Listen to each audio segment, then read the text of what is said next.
Good morning, everyone. Welcome to our All Wales Midwives Journal Club webinar. Our main session will begin shortly. We're just going to do a short introduction first. My name is Heather O'Shea, and I'm the Infant Feeding Coordinator at Swansea Bay University Health Board. And we are going to be joined by Emilie Edwards, talking about neurodivergence, acceptance and advocacy in the workplace, which we're very, very excited about. Following their presentation, we're going to have a quick comfort break, and then you can join us back here for a Q&A session with Emilie. And you've got here a breakdown of the timings for the morning. So obviously we're at 11 o'clock now, so very shortly Emilie will be joining us. And then we're aiming to break at around 12 o'clock for around 15 minutes before a Q&A. And that Q&A can last, however many questions you've got will determine the length of the Q&A. So first of all, what is the All Wales Journal Club?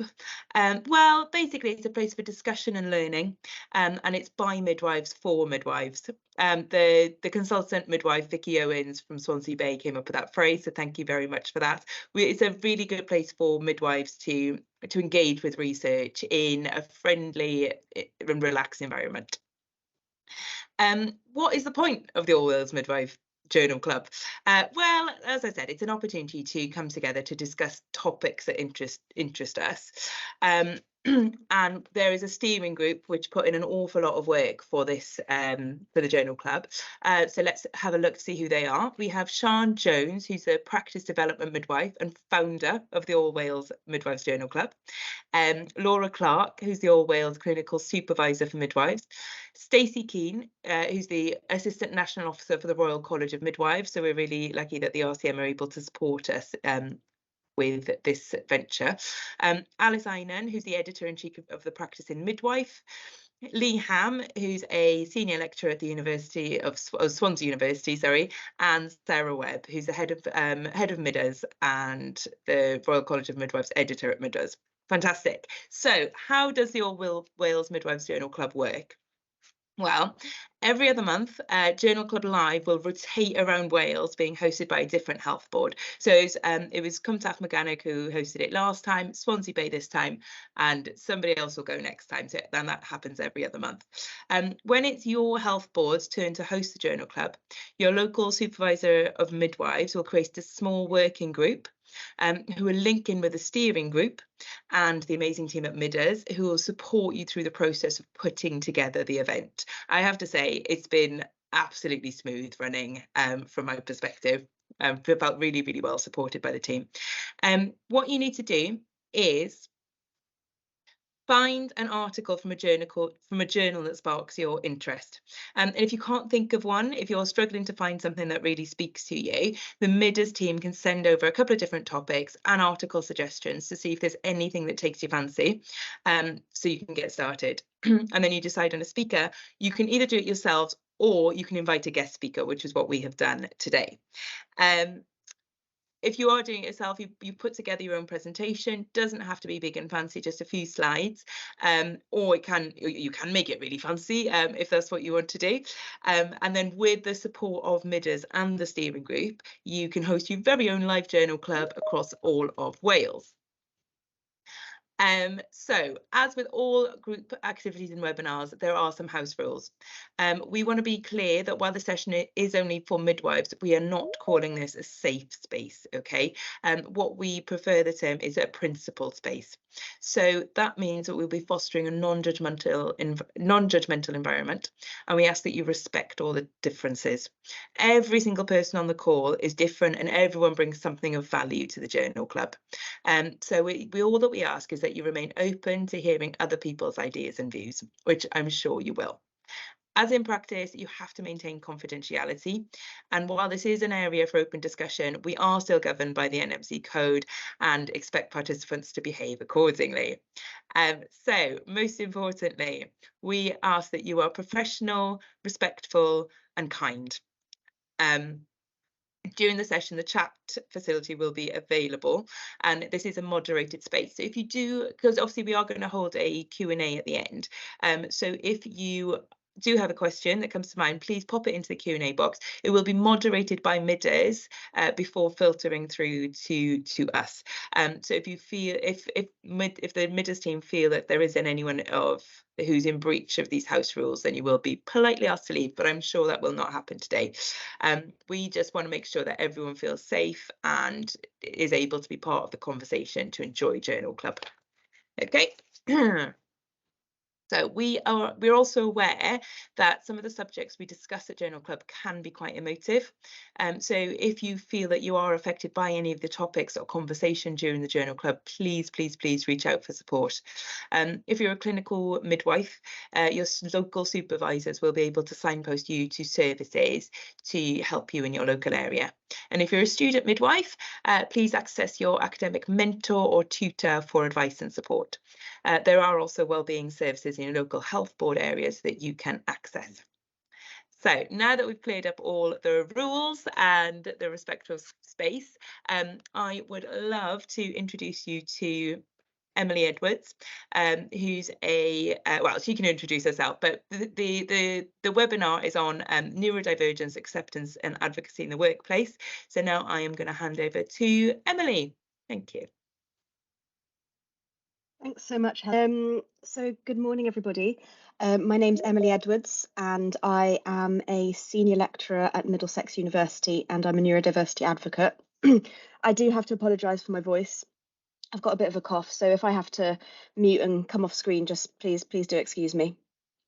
So I wanted to welcome you all to the All Wales Midwives Journal Club session today, and I really wanted to thank you all for coming. I'm going to be talking to you about neurodivergence, acceptance and advocacy in the workplace. Now, for some of you, this topic might be completely new or off your radar, and for others, it might be an integral part of your daily lives or of your family's lives. But in either scenario, it is a facet of equality, diversity and inclusion that we should all be concerned with, and I'm really delighted to see so many of you here giving up part of your day to come and join the session. So to understand why I'm dedicated to raising my voice about neurodiversity, I need to give you some personal context. I want to preface this talk with the fact that I can only speak for myself and talk about my experiences, and in no way do I speak for all neurodivergent people. So I'm almost 40 years old, and I've spent most of these 40 years trying to figure out how the world works and how to navigate it. And that's because I'm autistic, and with this has come certain challenges, but have also come what I hope are great strengths.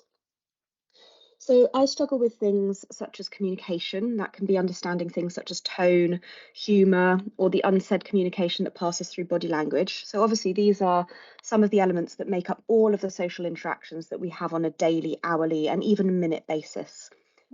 I also need structure and support and reassurance when I'm doing something new, and I do actually need my environment to be as stable as possible to be able to function well. Now, I often describe this as being born without the rule book to life.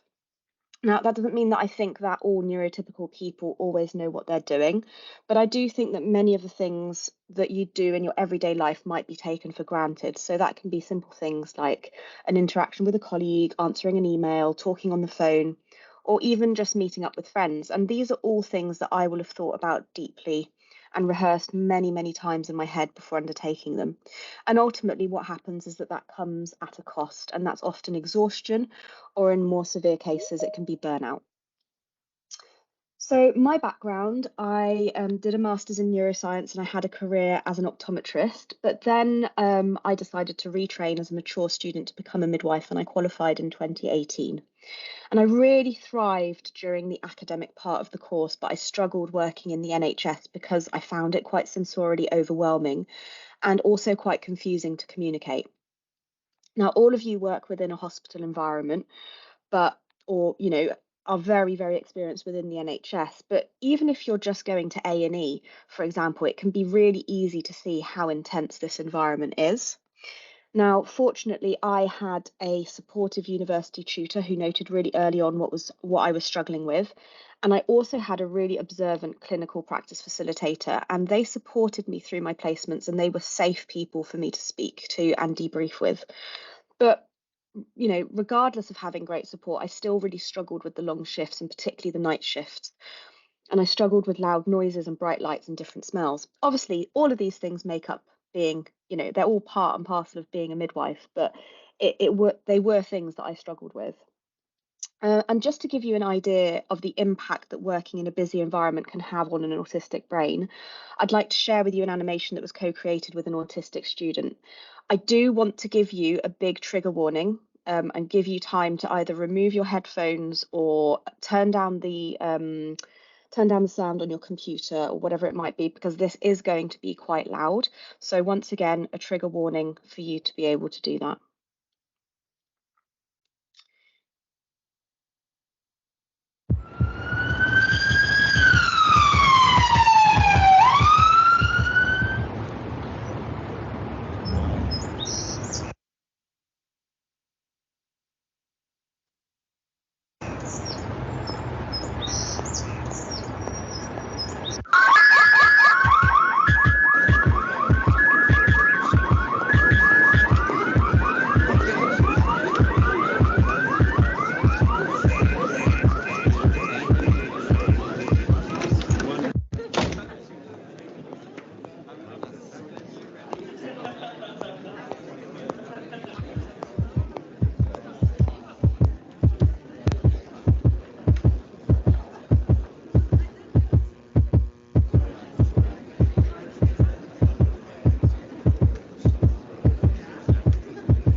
I'll be handing over Mrs. Khan in Bay 3. She is Gravida 2, Para 1 with 1 previous cesarean section. She is 37 plus 2 today. Mrs. Khan came to triage at 5 p.m. today with some spotting and was admitted for observation. Observations are within normal parameters and there was no pain or abdominal palpation. She has had CTG with a registrar and done scans.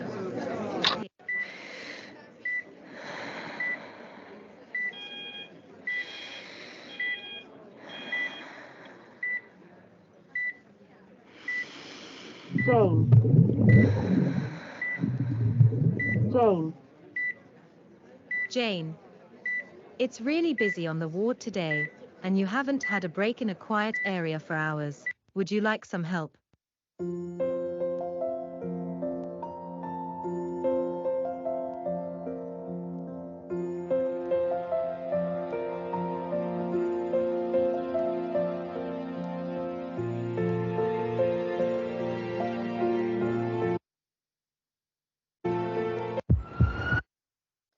So I hope this animation has given you a little bit of insight into the sounds and environments that can be quite overwhelming for a neurodivergent person. Now, this is by no means one size fits all, and some people might encounter difficulties in different ways, which I will talk about a little bit later. However, this scenario is based on mine and a student's lived experience, and it can help you to think about an environment in a slightly different way. To continue with my own story, after qualification, I became an independent midwife and I ran my own business, and I really thrived working in a one-to-one environment and providing holistic care for often quite complex cases. And although I had received an autism diagnosis in France, unfortunately, it wasn't recognised here. And for a really long time, I felt loath to address this. But eventually, I did begin to dismantle my own internalized ableism, and I began the diagnosis gauntlet. And I was moved from service to service for 3 years, which led me to deciding to get a private diagnosis, because the current waiting list in London, where I live, is between 3 and 5 years. So I concluded that diagnosis is a privilege and it's not a right in the UK, because it cost me £2,700 to finally be diagnosed. In September 2020, I became a lecturer at Middlesex Uni, and I disclosed for the first time that I was autistic. And that was quite an anxious time for me, because experience had taught me that I should probably have a fear of rejection and of being treated differently. But in the end, it did end up being an excellent decision because I was finally able to gain support in the workplace that I needed, and I was able to thrive. I was recognised for my strengths, and they enabled me to focus on these without being forced to complete tasks which I really struggle with and cause me to rapidly burn out. But I could see that dramatic changes still needed to be made both within my institution and within the NHS, where we're sending students and newly qualified staff out to work.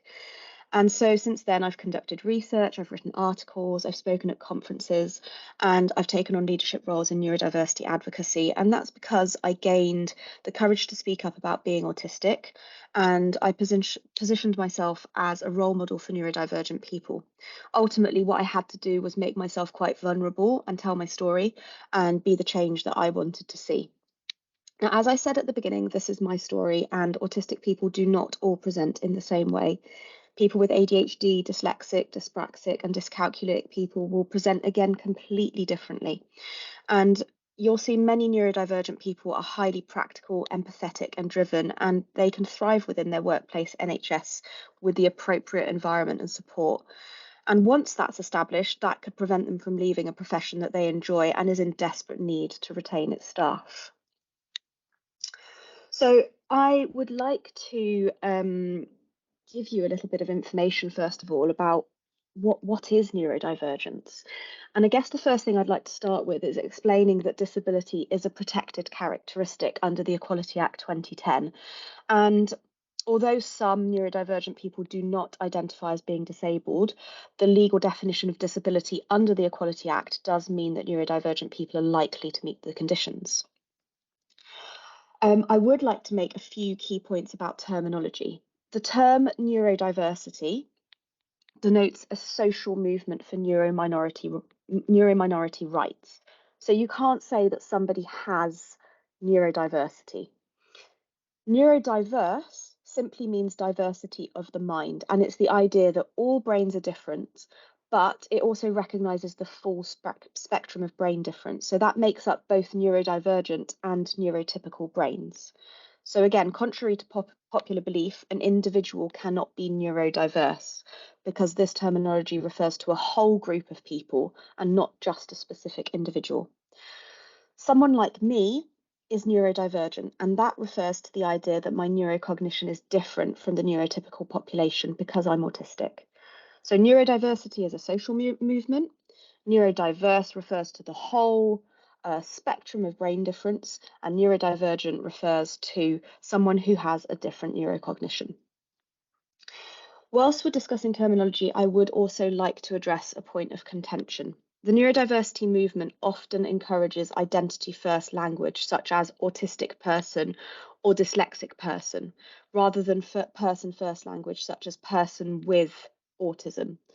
And this is quite different to some of the things that, some of the language that we encounter in midwifery. I've had some speakers come and talk to my students from, for example, Down Syndrome Association or Cleft Palate associations, and they refer to their children as a child with Down syndrome or a child with a cleft palate because they don't feel that Down syndrome should identify their child. However, many autistic people do prefer identity-first language, and it's quite ironic because a lot of neurotypical people, including reviewers in journals, will actually try to put forward the point that we shouldn't define ourselves by our autism or our neurodivergence. But I would like to make 2 points. The first is that I personally do not feel that I'm a person with autism because I can't put it up and pick it down as I please, any more than I can pick up and put down my Franco-British identity. I'm a French-British person, not a person with French or British. And for me, the same applies to autism. Secondly, I don't feel that autism, neurodiversity, and disability are words that need to be erased. We don't really need to cloak them and say things like neuroatypical or differently abled. And I think that many people are beginning to embrace their differences. And I think it's really important to notice that when diversity is embraced, it can act as a source of creative potential. But what I would ultimately stress is that if you aren't sure, ask each person, as they might have a preference, and that should be respected. So I'd also like to touch on a few key forms of neurodivergence, words that you may have heard and that you may not quite be aware of what they mean. So autism is defined as a lifelong developmental condition, and it affects the way that people communicate, interact, and process information. This is the kind of medical definition of autism, but research has shown that we could also consider this from a slightly different perspective. The double empathy problem was defined by somebody called Milton in 2012, and it suggests that communication is a two-way avenue. So maybe the problem doesn't just reside with the autistic person. We could also consider that an autistic person and a neurotypical person might just have two very different ways of communicating, and it might be a mutual breakdown in communication. So if we reframe communication in this way, it can really help to improve communication between two people. An autistic person will also invariably experience sensory differences, which I hope you might now have a little bit more insight into now that you've watched the autism animation. Dyslexia is a term that many of you will probably be quite familiar with, and most people would consider this to be a learning difference which primarily affects reading and writing skills. But what we also know is that dyslexia can affect people in lots of different ways, and this can include challenges with processing and remembering information that a dyslexic person might see and hear, and that can affect learning and the acquisition of literacy skills. Dyspraxia is maybe a term that you might be a little bit less familiar with, and it's a form of developmental coordination disorder. It is actually quite a common disorder, and it can affect fine or gross motor coordination in children and adults, and it can also affect things like speech. There are also sometimes co-occurring difficulties, as well as problems maybe with time management, planning, personal organisation, so it can really affect a wide range of skills. Dyscalculia is quite a specific and persistent difficulty in understanding numbers, and that can lead to a diverse range of difficulties with mathematics, and it can occur across all age ranges and all abilities. Another well-known term, and certainly one that's being talked about quite a lot at the moment, is ADHD. And it is classified as a brain-based disorder, which is characterized by a persistent pattern of inattention or hyperactivity and impulsivity. The brains of those with ADHD are typically quite understimulated, so they are quite often constantly looking for hits of dopamine, and this can be through maybe picking up new projects and getting quite excited about a new project, for example. ADHD is not limited to children or to men, and we are seeing more and more women who are diagnosed later in life with ADHD. You'll see the image on screen, and I quite like this image because although I feel that I'm very positive about my neurodivergence and where I am today, it has often felt like the perfect storm.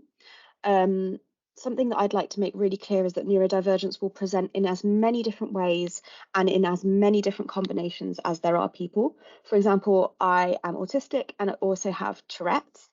And it's really, really important not to stereotype and not to take the images and representations that were fed in the media, which are often the more well-known characteristics of the neurodivergence in question.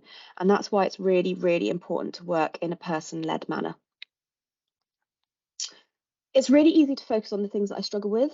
We live in a society that focuses on a medical model of disability, and that categorises neurodevelopmental differences as disorders and deficits. And many neurodivergent people do not associate themselves, as I said earlier, with being disabled. Now, in saying this, we also have to recognise that there is a really huge heterogeneity within the neurodivergent population, and some people do have greater support needs than others. But if I speak for myself, I will say that within the medical model of disability, I am categorised as disabled because, as I said, I'm deemed to have a disorder or a deficit. But if we focused on the social model of disability, we'd really quickly realise that by removing the barriers in society, the lives of neurodivergent people would be would be a lot less complicated. I feel sometimes that I'm disabled by the society that I live in, and it doesn't really offer the flexibility that I need to be able to thrive. But Again, I want to recognise that this is a very binary way of approaching things. And I think if we were to dig a little bit deeper and to talk to members of the neurodivergent community, it's certainly more nuanced and more personal. And using a social model of disability does not necessarily solve all of the challenges that neurodivergent people encounter. The social dynamics that surround neurodiversity can actually be compared to the dynamics that manifest around other types of human diversity, and that includes things like an unequal distribution of social power, job insecurity, and a lack of accessibility. So as a society, we have to recognise the barriers that are faced by neurodivergent people and dismantle them to ensure that people are able to live and thrive in environments that embrace their natural neurological dispositions. And that's also true for our students and our colleagues who work with us, because although the true numbers of neurodivergent people are unknown, particularly due to underdiagnosis in women and non-disclosure, I have found, in particular when I speak to students, that the student experience in learning and in their working conditions are not always optimal. So I think that we really need to challenge the status quo to improve the experience of our students and colleagues working in practice and to be able to retain people. So on that note, I'd like to present a few key statistics. 1 in 7 people are thought to be neurodivergent, so that's approximately 15% of the population. And these statistics are thought to be quite highly underestimated, and that's due to challenges linked to diagnosis and disclosure. I think an even more shocking statistic is that it has been shown that around 1 in 2 employers have reported that they would not employ someone from at least one of the neurominorities, and the greatest bias is towards people with autism, ADHD, and Tourette's. So 1 in 2 employers would not employ somebody like me. So from these studies, it appears that many employers are scared to hire, work with, and support neurodivergent people, and that's because they only calculate the risks based on the deficits of the condition. I think it's vital to highlight the strengths that neurodivergent people bring to the workforce and ensure that we have the correct structures in place to be able to support them. Another term that's really important is intersectionality. It's a term that was coined by Kimberly Crenshaw, and it's a concept that we have to consider. Most research on neuroidentities has been centred on men. Therefore, female presentation is really often disregarded, and women are diagnosed much later in life. A lot of my students have gone through all of their schooling, with certain struggles, but without necessarily being highlighted to the appropriate services. But once they arrive at university, things really start to become a bit more difficult. And it's at this point in time that they access the disability and dyslexia services or the inclusion services, and they are diagnosed, late diagnosed with dyslexia or ADHD. So often they've never ever had their support requirements met, and they continue to face difficulties in their daily lives. In a similar way, neurodiversity in global majority communities is under and misdiagnosed. And we also need to consider that research suggests that there's a greater diversity in sexual and romantic orientation and gender identity among neurodivergent people. Finally, I'd like to mention the intersectionality with mental health. Living as a neurodivergent person in a world created to suit the needs of a neurotypical majority is really stressful. And excessive stress can have a negative impact on mental and physical health and well-being, and many neurodivergent people experience mental health difficulties. So I'd like to talk about some of the barriers that neurodivergent people might face, and I think that one of the key factors is linked to stigma on perception.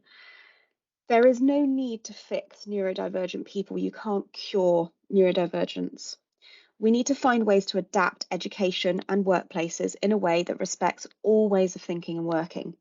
And one of the ways that I have seen to solve this discrepancy is to talk about neurodivergence openly and without taboo. And that's what I'm doing today at the All Wales Journal Club. We need to think deeply about the difference between integration and inclusion. The medical model supports integration into a neurotypical system, and that puts all of the onus and all of the pressure on the neurodivergent person to change and for them to feel that there's something wrong with them. If we thought about things from an inclusion perspective, inclusion supports the strengths and the challenges of each person, and it forces us to find sustainable solutions. Something else that a lot of neurodivergent people will have faced throughout their lives is discrimination and bullying. And therefore, like me, they will be really loath to disclose their neurodivergence. And that will almost certainly be the case for some of our students and our colleagues. Because ultimately what happens is that experience has led us to feel that keeping it hidden could be better and allow more doors to open for us in terms of opportunities such as jobs and promotion. But what that means is that we are left with the mental strain of masking and hiding and pretending, and that strain is huge. And what it ultimately leads to is really severe burnout and attrition from university courses and from workplaces. However, as colleagues, we have a really hugely privileged position because we can create a safe environment for people to come to us and potentially disclose something that they have never done before. And this has happened to me countless times, most recently at the induction in September with my new cohort of students. I always discuss neurodivergence, I always disclose my own autism to my students, and I talk about university support available to them. And a student came to me and they disclosed their diagnosis, and another disclosed their son's diagnosis. The latter told me that she didn't realise that autistic people could have a career and learn to advocate for themselves, and she left saying that she would teach her son to advocate for himself and never underestimate what he could do. So ultimately, we never know who is listening. What I do know from working with students and my colleagues both in university and in the NHS is that accessing specialist support is often dependent on having a diagnosis. But as I identified earlier, getting a diagnosis is a privilege, and it's a very expensive privilege. This means that you might have multiple colleagues or people around you who you suspect are neurodivergent or who suspect they are neurodivergent, but they're unable to access support due to financial constraints or other barriers. And that includes sometimes lack of family support. Autism and ADHD services require an NHS referral, and people who are currently waiting 1 to 5 years for a diagnosis, depending on where they live, often then have to go on to pay for a private diagnosis. And either way, support can be really slow to arrive. But what you need to know is if you have been referred to your GP, or if your GP has referred you onwards to services, that is enough for you to be able to apply for support from Access to Work. So that's something that's really, really good to know. So now I've mentioned the barriers that neurodivergent people face, but I'd also like to focus on some of the strengths that neurodivergent people bring to the workplace. I will, however, before I do this, make one point, and that is that we need to move away from the superhero narrative and myths surrounding neurodivergent people. I often hear people say to me, "Oh, so what's your superpower?" And that's because we've seen things like savant syndrome depicted in the media, and it's actually incredibly rare and also incredibly unhelpful for most of the autistic population. But what we can say is that neurodivergent people are often very specialised in areas because they really tend to have focused or intense interests. And these are things that they often want to capitalise on. So they can be very, very methodical and focused on detail and can therefore be skilled in things like pattern recognition. A lot of neurodivergent people are really creative, and that means that they can often develop innovative and out-of-the-box perspectives and creative solutions.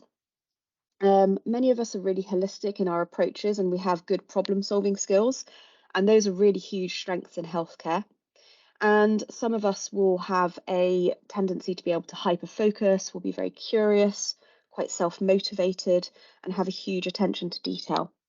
So I think it's really important that when we're looking at recruitment and hiring processes, that we're more inclusive and accessible, and that we consider recruitment and workplace adjustments to ensure that neurodivergent people feel like they're able to apply for jobs in the NHS and that they're able to be supported within the NHS.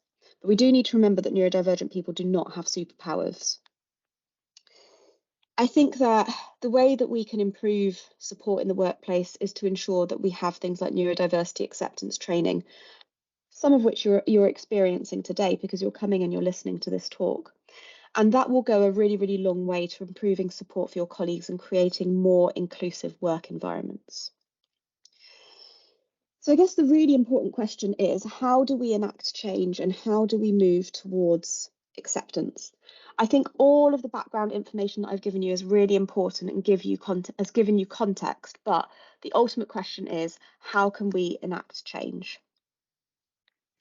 I need to be really, really clear that awareness does not equal change. It's not enough to be educated. You have to actively enact change and make conscious choices to attract and retain and support neurodivergent colleagues. I think that one of the first things that anybody can do is to be really open in your communication.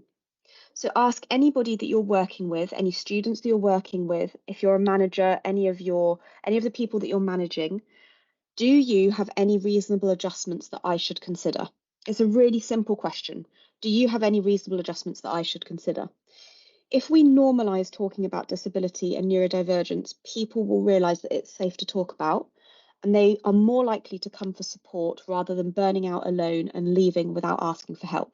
And I think that everyone has a role to play in embedding neurodivergence acceptance and in fostering an inclusive workplace that values diverse thinking. I think that diversity in thinking brings alternative perspectives that might not have been explored before. However, recent research has shown that 83% of neurodivergent people surveyed reported feeling worried, nervous, and fearful about having conversations with their employer regarding their neurodivergence. And crucially, 59% of respondents felt that there isn't enough support available in their organisations, and they fear that disclosing their neurodivergence may have negative repercussions on their future, particularly when they consider promotion.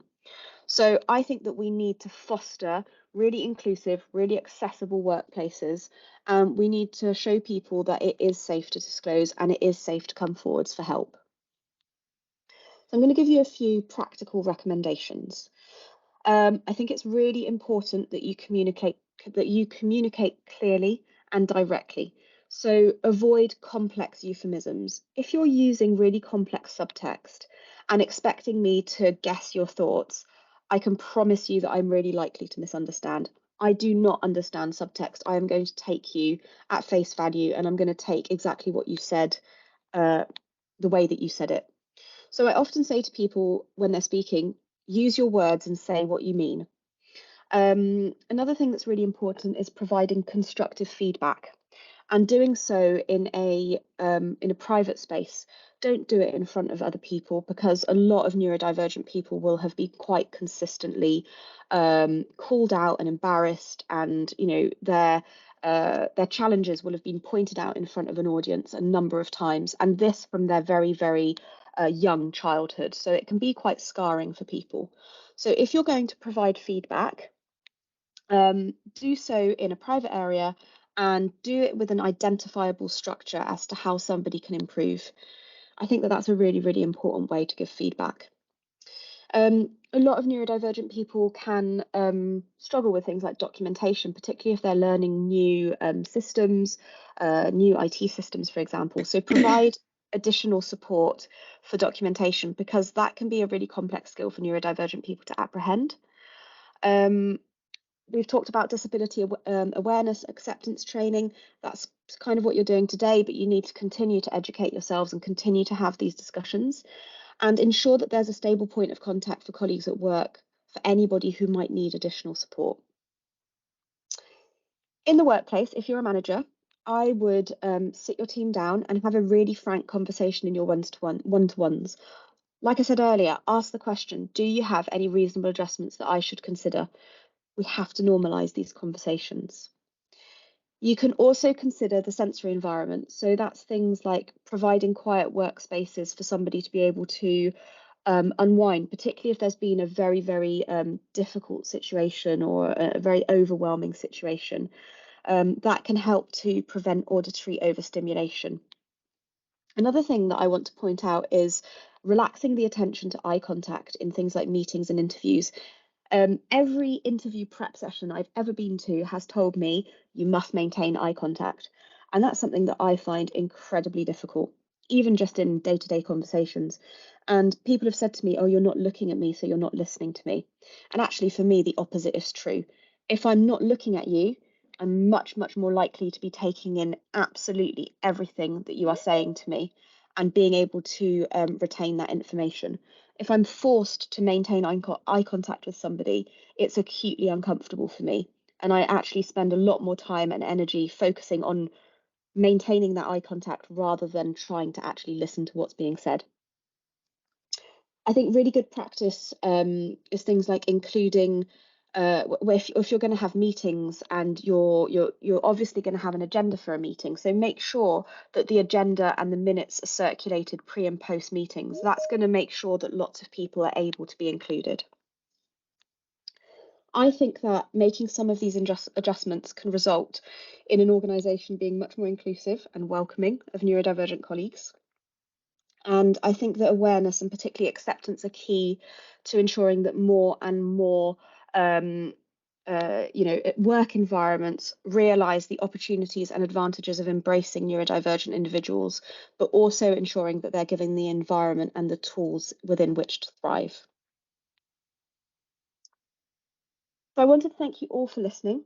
I am aware that you are already going to have a post-session survey for the All Wales Midwives Journal Club, but I have put together a survey for today's session, and I would be very, very interested to find out a little bit more about where you all are in your own accessibility journeys. If you do have time to complete it, it would be really useful for me, because then I'd have a much better understanding of which directions midwives feel embedding accessibility needs to go. And out of all of the talks that I've done over the last 18 months, I have really gained a lot of knowledge from these post-session surveys, and it's really helped me to make my talks evolve. So I'd really appreciate any feedback that you might have. All you need to do is take your phone and scan the QR code, and that should take you to a survey monkey, and it'll only take a couple of minutes to complete. There are a few references here that I really recommend that you go away and have a look at, particularly the Oliver McGowan mandatory training on learning disability and autism, which is available on ELFH. There's also Health Education England Guide to Practice-Based Learning for Neurodivergent Students, and that's a really, really great resource if you're working with students on a regular basis. And there's also the two articles that we are potentially going to discuss a little bit later, which I think you've hopefully all had the opportunity to read and have access to. I just wanted to thank you all for listening, and I will hand back over to Heather. That's brilliant. So thank you so much for all your work. Absolute Thank you pleasure. for coming and talking to us today. It's been really, really interesting, and I'm sure that everyone feels the same way. So thank you so much, Emilie. And I look forward to seeing what you're doing in the future. Thanks. No problem. Absolute pleasure. Thank See you soon. See you soon.